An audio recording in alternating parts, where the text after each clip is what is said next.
हर हर महादेव। प्रिय भक्तों, हम आपको सुनाते हैं शुक्रवार व्रत की कथा। अगर आप शुक्रवार का व्रत करते हैं तो शुक्रवार की व्रत कथा अवश्य सुननी या पढ़नी चाहिए। ऐसा करने से माता की पूजा अर्चना संपूर्ण होती है।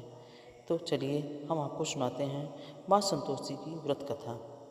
एक गांव में एक बुढ़िया रहती थी जिसके 7 बेटे थे।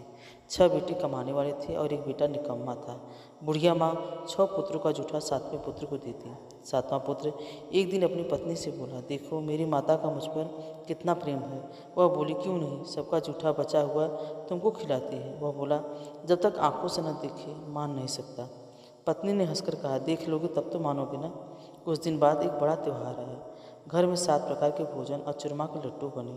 वह पत्नी की बात को जांचने के लिए सिरदर्द का बहाना बनाकर पतला कपड़ा सिर पर ओढ़कर रसोई में जाकर सो गया और कपड़े में से सब दिखता रहा। 6 भाई भोजन करने आए। उसने देखा माँ ने उनके लिए सुंदर सुंदर आसन बिछाए, 7 प्रकार की रसोई परोसी और आग्रह कर करके उन्हें भोजन कराती रही। वह देखता रहा। 6 भाई भोजन कर उठ गए। तब माँ ने उनकी 5 थालियों में से लड्डुओं के टुकड़ों को उठाया और एक लड्डू बनाया।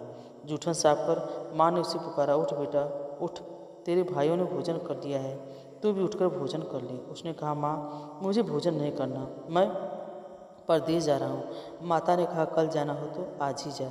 वह बोला, हाँ हाँ जा रहा हूँ। यह कहकर वो घर से निकल गया। चलते समय उसी पत्नी की याद आई। वो गौशाला में कंडे थाप रही थी। वहाँ जाकर वो बोला, मेरे पास तो कुछ नहीं है, यह अंगूठी है, सो ले लो, अपनी कोई निशानी मुझे दे दो। वह बोली, मेरे पास क्या है, गोबर भरा हाथ है। कहकर पत्नी ने उसकी पीठ पर गोबर के हाथ की थाप मार दी।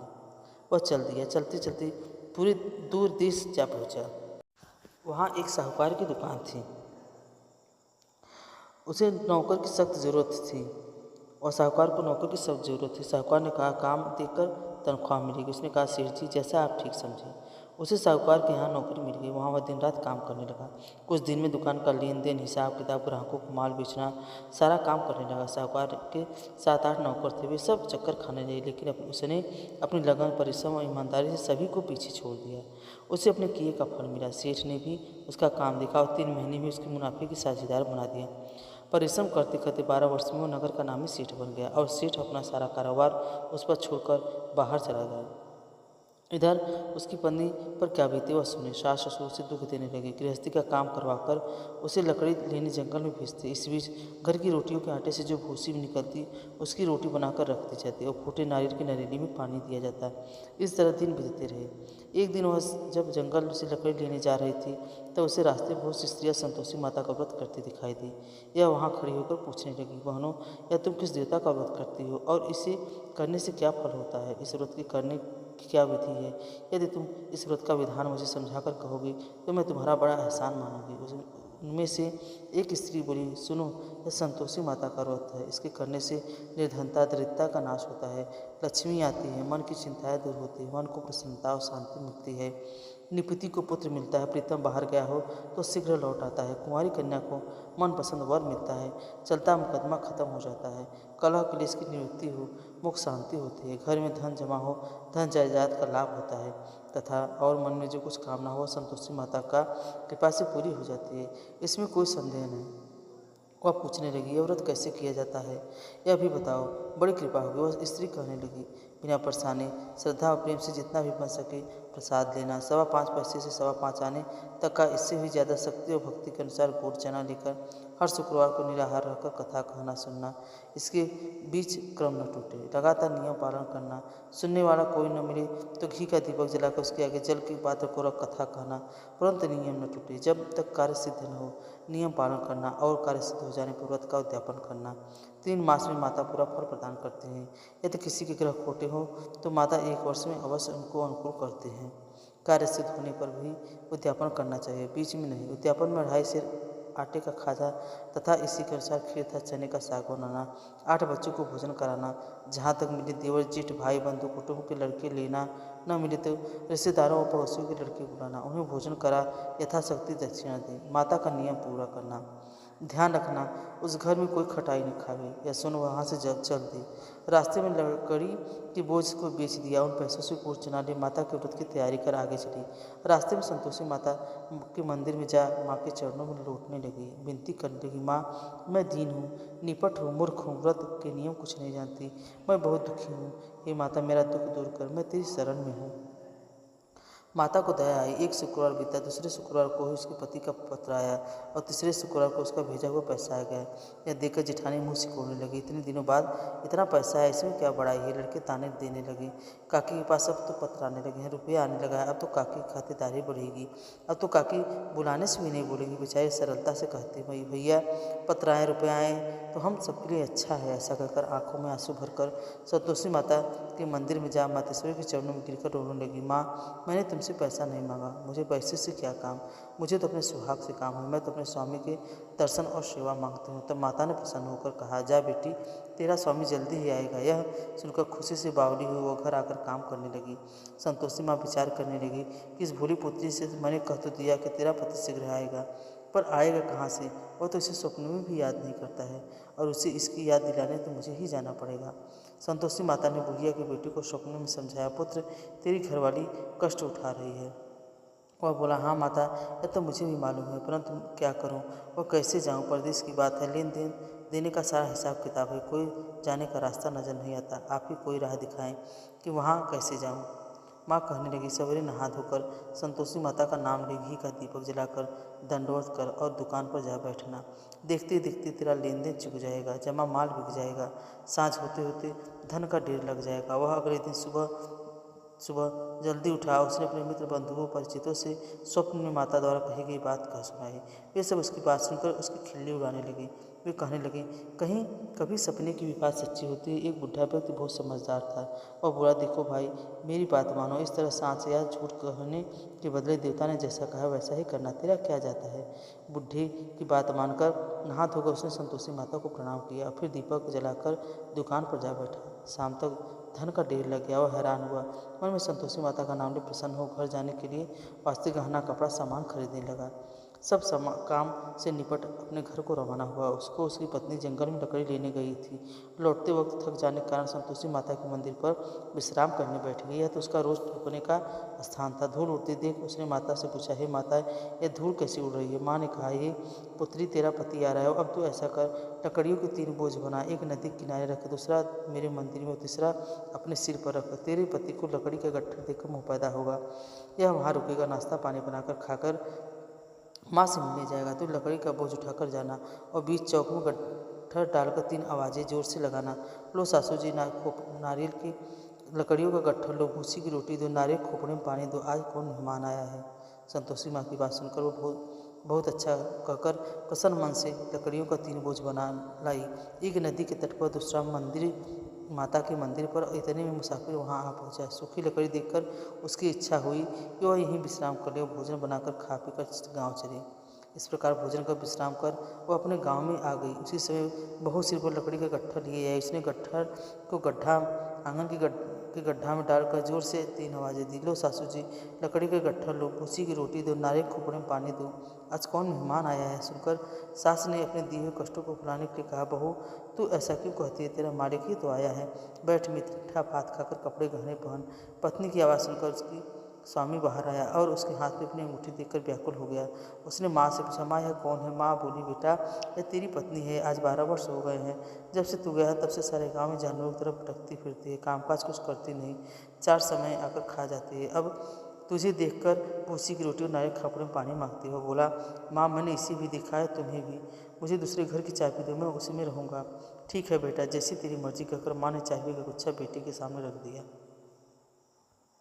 उसने दूसरे घर को खोलकर सारा सामान जमाया। एक ही दिन में वहाँ राजा के महल जैसा ठाट बाट बन गया। अब क्या था, वह सुख भोगने लगी। अगला शुक्रवार आया। उसने ने पति से कहा, मुझे संतोषी माता का उद्यापन करना है। पति बोला, बहुत अच्छा, खुशी से कर लो। वह उद्यापन की तैयारी करने लगी। जेठ के लड़कों को भोजन के लिए कहने गई, उन्होंने मंजूर किया, परंतु पीछे से जेठानी ने अपने बच्चों को सिखलाया, देखो रे भोजन के समय सब लोग खटाई मांगना, जिससे उसका उद्यापन पूरा न हो सके। लड़के भोजन करने आए और खीर पेट भर कर खाए, परंतु बात याद आते ही माँ की अपने हमें कुछ खटाई खाने को दो, हमें कुछ खटाई खाने को दो, हमें हमारा जी में चिल्लाता है, हमें मीठे से अरुचि होती है। लड़की उठ खड़ी हुई, बोली पैसे लाओ। बोली बहू कुछ नहीं जानती थी। उसने उन्हें पैसे दे दिए। लड़कों ने बाजार जाकर उन पैसों से इमली खरीदी और खाई। यह देखकर बहू पर माताजी ने क्रोध कर दिया। राजा के दूत उसके पति को पकड़ कर ले गए। अब सब मालूम हो जाएगा जब जेल की रोटी खाएगा। उसकी सासू और जेठानी कहने लगी। बहू से यह वचन सहन नहीं हुई। वह संतोषी माता के मंदिर गई और कहने लगी, माता तुमने यह क्या किया? हंसाकर क्यों रुलाने लगी? माता बोली, पुत्री तेरा व्रत, तूने मेरा व्रत भंग किया है। इतनी जल्दी सब कुछ बातें भुला दी। वो बोली, माता भूली तो नहीं हूँ ना, कुछ अपराध किया है, मुझे तो लड़कों ने भूल में डाल दिया, मुझे क्षमा करो। माँ बोली, ऐसी भूल भी हो कहीं होती है? यह अब कोई भूल नहीं होगी। अब बताओ मेरे पति कैसे आएंगे? माँ बोली, पुत्री जा, तेरा पति तुझे रास्ते में आता मिलेगा। वो मंदिर से निकलकर बाहर आए तो रास्ते में उसे अपना पति आता हुआ मिला। उसने पूछा, कहाँ गए थे? तो बोला, इतना धन जो कमाया उसका कर राजा ने मांगा था, वो भरने गया था। और प्रसन्न होकर बोली, भला हुआ, अब चलो। फिर अगला शुक्रवार आया और बोली, मुझे माता का उद्यापन करना है। पति ने कहा, ठीक है करो। वह फिर जेठ के लड़कों से भोजन कहने गई। जेठानी ने लड़कों को सिखा दिया कि तुम पहले की ही खटाई मांगना। लड़के भोजन करके बैठे, लेकिन भोजन करने से पहले कहने लगे, हमें खीर पूरी नहीं भाती, जी बिगड़ता है, कुछ खटाई खाने को दो। वह बोली, खटाई खाने को नहीं मिलेगी, खाना हो तो खाओ। उनके उठकर चले जाने पर उसने ब्राह्मणों की लड़की बुलाकर भोजन करवाया। दक्षिणा की जगह उन्हें एक फल दिया। इससे संतोषी माता प्रसन्न हो गई। माता की कृपा से 9 माह बाद उनको चंद्रमा के समान सुंदर पुत्र पैदा हुआ। पुत्र को लेकर वह प्रतिदिन संतोषी माता के मंदिर जाने लगी। माँ ने सोचा कि यह रोज आती है, आज क्यों न मैं ही इसके घर चलूँ, इसका आसरा देखूँ तो सही। यह विचार कर माता ने भयानक रूप बनाया। गुड़ और चने से सनामुख ऊपर से मूठ के समान उठ और उस पर मक्खियाँ भिनभिना रहती। दहलीज में पैर रखते उसकी सास चिल्लाई, देखो रे, कोई चुड़ैल डाकनी चली आ रही, इसको भगाओ नहीं तो सबको खा जाएगी। बहू रोशनदान से देख रही थी, वहीं प्रसन्न हो उठी, आज मेरी माता मेरे घर आई है। यह कहकर दूध पीते बच्चे को गोद से उतार दिया। इस पर उसकी सास क्रोध से भरकर बोली, अरे दुष्ट, इसे देखकर कैसी उतावली है जो बच्चे को पटक दिया। इतने में माँ के प्रताप से जहाँ देखो वहाँ लड़के लड़की नजर आने लगे। वह बोली, माँ जी, मैं जिनका व्रत करती हूँ ये वही संतोषी माता हैं।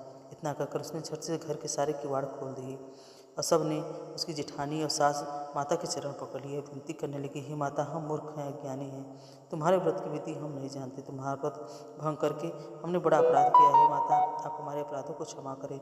इस प्रकार बार बार कहने पर संतोषी माता प्रसन्न हुई। इसके बाद उसकी सास कहने लगी, हे संतोषी माता, आपने बहू को जैसा फल दिया वैसा सबको देना। जो यह कथा सुने या पढ़े उसकी सभी मनोकामना पूर्ण करना।